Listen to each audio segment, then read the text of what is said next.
रायबरेली में एक युवक की हत्या हुई, उसमें मुलजिम कौन? पुलिस वाले, दरोगा, सिपाही। और ये सफाई कर्मचारी अरुण की जो हत्या का मामला है, इसमें भी पुलिस वाले हत्या के अभियुक्त। तो जब स्वयं पुलिस के लोग, जिनके ऊपर लोगों की जिंदगी बचाने की, उनकी जिंदगी की रक्षा करने की जिम्मेदारी है, वही हत्या में शामिल हो रहे हैं, तो न्याय कैसे मिलेगा? एक बहुत ही पीड़ादायक, अत्याचारी और उत्तर प्रदेश प्रशासन आदित्यनाथ जी के शासन की क्रूरता की एक घटना और सामने आई है, जिसमें आगरा के अंदर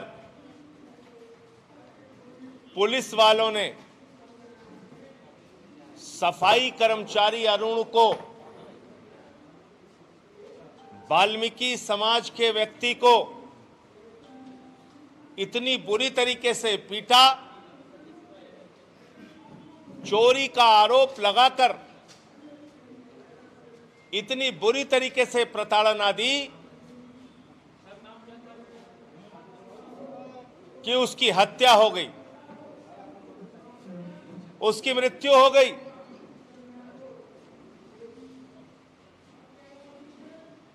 मैं पूछना चाहता हूं, आज उत्तर प्रदेश सफाई कर्मचारी हो, दलित समाज के व्यक्ति हो, उनके उत्पीड़न का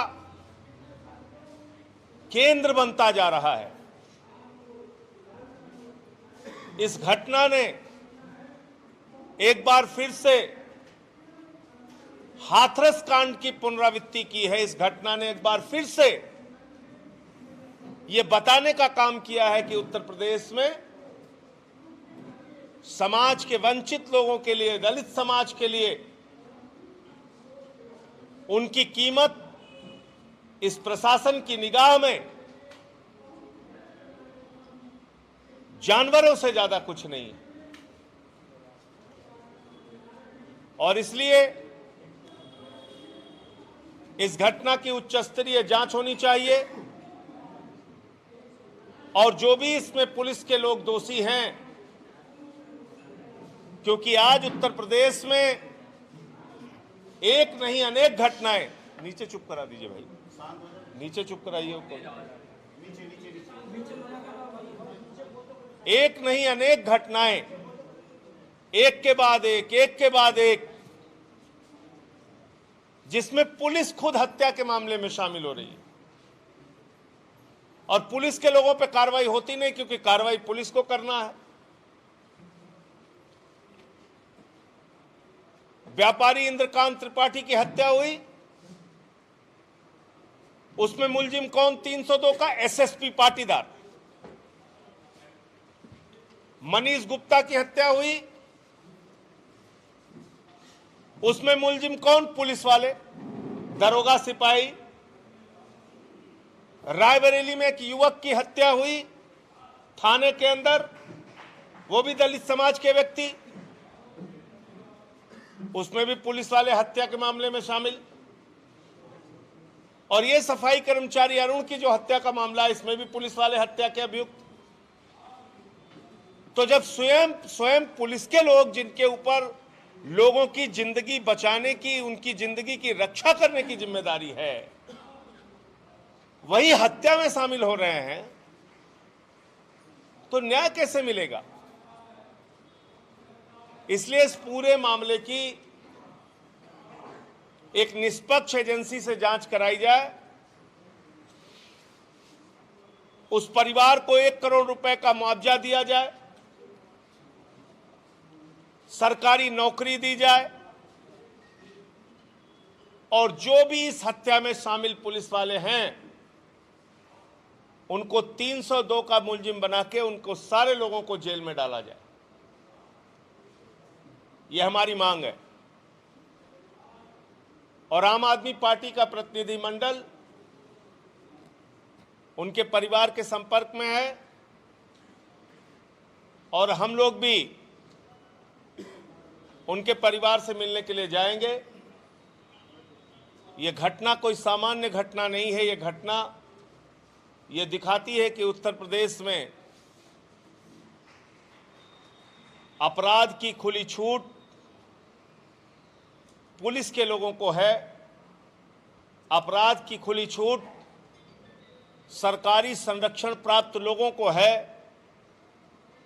और हालत यह हो गई है कि यहां पर चोरी का माल पकड़ा जाता है, पुलिस वाले आपस में बांट देते हैं। चोर जब पकड़ा जाता है तो बताता है पुलिस वालों ने बांट लिया। तो पुलिस की चोरी का खुलासा चोर कर रहा है उत्तर प्रदेश में। पुलिस की चोरी का खुलासा चोर उत्तर प्रदेश में करते हैं। यह हालत हो गई है यहां की सरकार की। दावे चाहे जितने बड़े बड़े करें आदित्यनाथ जी, लेकिन असलियत यही है। इनको भय किससे है? हम जैसे लोगों से भय है। हमसे डरते हैं। 17 मुकदमा कर दिया। कल वाराणसी में तिरंगा यात्रा थी, उसकी अनुमति कैंसिल कर दी। तिरंगा यात्रा करने की छूट उत्तर प्रदेश में नहीं है, हत्या करने की छूट है, लूट करने की छूट है, गुंडागर्दी और डकैती करने की छूट है, बलात्कार करने की छूट है। लेकिन तिरंगा लेके आप हाथों में नहीं निकल सकते हैं। तिरंगा यात्रा की छूट नहीं है उत्तर प्रदेश में आदित्यनाथ जी के राज में। वाराणसी की जो यात्रा की अनुमति कैंसिल की गई है, मैं आदित्यनाथ जी के प्रशासन को बहुत स्पष्ट शब्दों में बताना चाहता हूं, इस सरकार को बताना चाहता हूं, तिरंगा यात्रा में शामिल होने के लिए मैं जाऊंगा। तिरंगे से भारतीय जनता पार्टी को इतनी नफरत क्यों है, उनको स्पष्ट करना चाहिए। हमने जहां जहां तिरंगा यात्रा निकाली वहां वहां हमारे ऊपर विरोध करने का, रोकने का, FIR लिखने का काम आदित्यनाथ जी की सरकार ने किया। हमने लखनऊ किया, नोएडा किया, आगरा किया।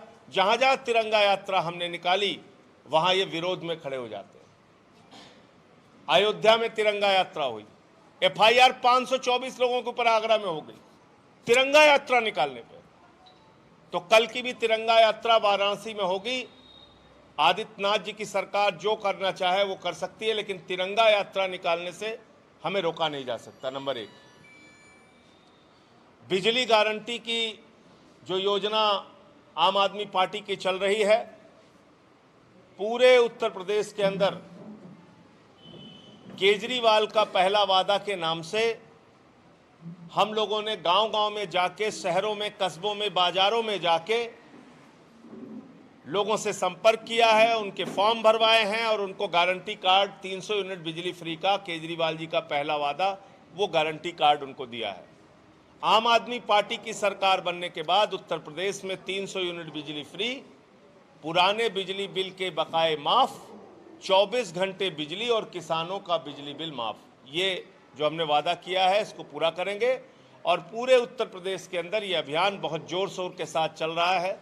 हर विधानसभा में हमारा टारगेट है कि 50,000 घरों तक हम लोग जनसंपर्क करेंगे और ये बिजली गारंटी जो हमारा फॉर्म है वो भरवाएंगे। लोगों से घर घर जाकर आम आदमी पार्टी के लिए वोट देने की अपील करेंगे। आप सबका कोई प्रश्न हो? संजय जी, आपने कहा पीड़ित परिवार से मिलने आपने प्रतिनिधिमंडल जाएगा। अभी कांग्रेस का प्रतिनिधिमंडल जाता है, उसको प्रशासन ने रोक दिया, तो क्या लगता है आपको इजाजत? नहीं, मुझे लगता है कि इसमें यही तो मुश्किल है कि हत्या करना जुल्म नहीं है, शोक संवेदना व्यक्त करना जुल्म कैसे हो गया।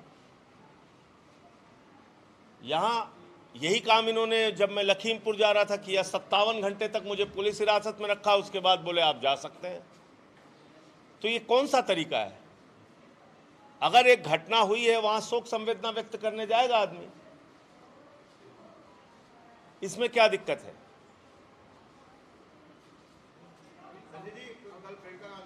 प्रधानमंत्री जी ने एक ट्वीट किया, मैं आज पढ़ रहा था और मुझे वो ट्वीट पढ़ के बड़ी प्रसन्नता हुई। प्रधानमंत्री जी ने कहा कि भ्रष्टाचार छोटा हो या बड़ा, एक बहुत बड़ी समस्या है और इससे आम आदमी का हित छीना जाता है, उसके अधिकार छीने जाते हैं। और राष्ट्र की प्रगति में भ्रष्टाचार सबसे बड़ी बाधा है। मैं प्रधानमंत्री जी से अपील करना चाहता हूं कि प्रधानमंत्री जी, आप कृपा करके उत्तर प्रदेश का भ्रष्टाचार देखिए। कुंभ के मेले में भ्रष्टाचार, प्रभु श्री राम के मंदिर के निर्माण में भ्रष्टाचार, जल जीवन मिशन में भ्रष्टाचार, वेंटिलेटर की खरीद में भ्रष्टाचार। किसी एक भ्रष्टाचारी को जेल भेजने का नैतिक साहस दिखाइए प्रधानमंत्री जी, ये मेरी उनसे अपील है। प्रियंका गांधी ने बोला है महिलाओं को 40% टिकट देने की बात कही। प्रियंका गांधी जी ने अगर 40% टिकट देने की बात कही है तो मैं ये पूछना चाहता हूं, 50 वर्षों तक कांग्रेस पार्टी का शासन रहा और 33% लोकसभा और विधानसभा में सीटें आरक्षित करने के लिए कानून बनाना है देश की संसद को। और जब कानून बन जाएगा तो किसी पार्टी की मर्जी नहीं चलेगी, किसी भी राजनीतिक दल की वो बाध्यता होगी। जैसे लोकल बॉडी में देख लीजिए आप, स्थानीय निकायों के अंदर और पंचायत के चुनावों में 50% आरक्षण है तो 50% आरक्षण देना पड़ता है। वो महिलाओं के लिए भी आरक्षण है, पिछड़ों के लिए भी आरक्षण है, दलितों के लिए भी आरक्षण है, तो वो आरक्षण है, वो आरक्षण देना पड़ता है। तो इसी तरीके से एससी, एसटी, ओबीसी, महिला का जैसे आरक्षण पंचायत के चुनाव में है, स्थानीय निकाय के लोकल बॉडी के चुनाव में है, ऐसे ही विधानसभा और लोकसभाओं में हो जाए, 33% आरक्षण हो जाए और महिलाओं की भागीदारी अपने आप बढ़ जाएगी। वरना तो आपकी इच्छा के ऊपर है। अब 40% उत्तर प्रदेश में कांग्रेस पार्टी आरक्षण देगी, क्या यही 40% आरक्षण उत्तराखंड में देगी? क्या यही 40% आरक्षण लोकसभा के चुनाव में देगी? क्या यही 40% आरक्षण गोवा में देगी या पंजाब में देगी?